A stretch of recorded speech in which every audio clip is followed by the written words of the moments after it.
Welcome, adventurers! Today we're exploring the West Coast Falconry Center in beautiful Yuba County. Located about 90 minutes north of Sacramento and nestled in the picturesque Gold Country foothills of the Central Valley, the West Coast Falconry Center is host to one of the most intimate and unforgettable wildlife encounters you can experience. Here at West Coast Falconry, visitors learn about the rich hunting history of falconry and interact with all manners of birds of prey, including hawks, owls, and of course, falcons. Look at you, you did it, Charlie, on your own. Someone call this hawk. What? Boom, nothing moves. Boy, excellent. Good boy. Shavak. Oh, wow, that is so cool. We're the older ones of us. You remember the cartoon Heckle and Jekyll? Oh, yeah. Yeah, he walked like Heckle and Jekyll. Boy. The West Coast Falconry Center is the first of its kind in California. It's both a training center for people interested in pursuing falconry and an interactive wildlife exposition. But what really sets it apart from other attractions, like a zoo or theme park, is the accessibility visitors have with these majestic birds.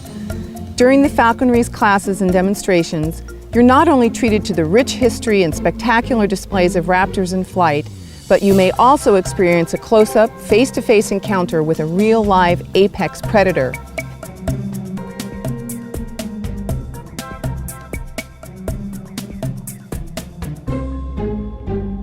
While we've already met some of the birds here and had a glimpse into some of the West Coast Falconry experiences, you may have heard that wherever I go, I always want to know what's the story. I'm here now with Kate Marden, owner, instructor, and master falconer at West Coast Falconry.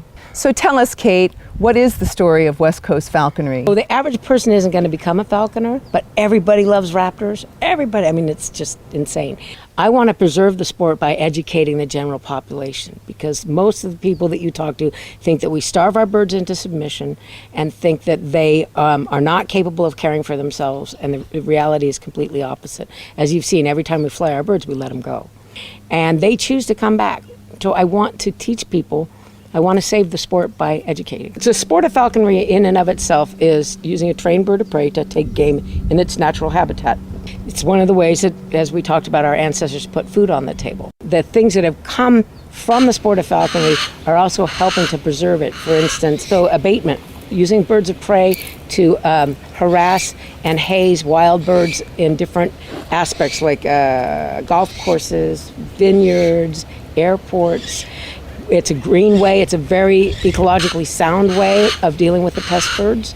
The point is not to kill them, it's to make them go someplace else. It gives our birds a job, and it puts the sport into a more positive light. There is a very ancient attraction with humans and birds of prey. I mean, we're always fascinated by them. Birds of prey are the birds of the 21st century. Owls are just everywhere, and every commercial you look at's got a falcon or a hawk or something.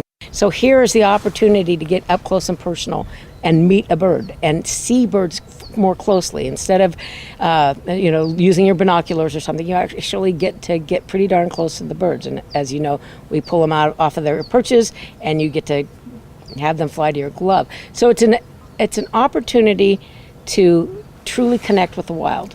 99.9% of the time what we're getting is, this was the most amazing thing I've ever done. A lot of people say that this is their bucket list, to be able to interact with a bird of prey. Some people, they're so excited they can't move, and so that's a kick for me. I like that. We've come to the end of our exploration here at the West Coast Falconry Center. Wasn't that so totally unexpected? Even the locals in Yuba County probably don't know that this gem exists in their own backyards. Majestic birds, a rich history, and passionate staff make this experience unforgettable, and we've only had a glimpse of all they offer. There's so many rare finds and places to explore in California. I hope you'll join us on our next adventure. If you want to know more, check out my blog at areyouthatwoman.com, and if you visit, be sure to share your adventures with the hashtag #AreYouThatWoman.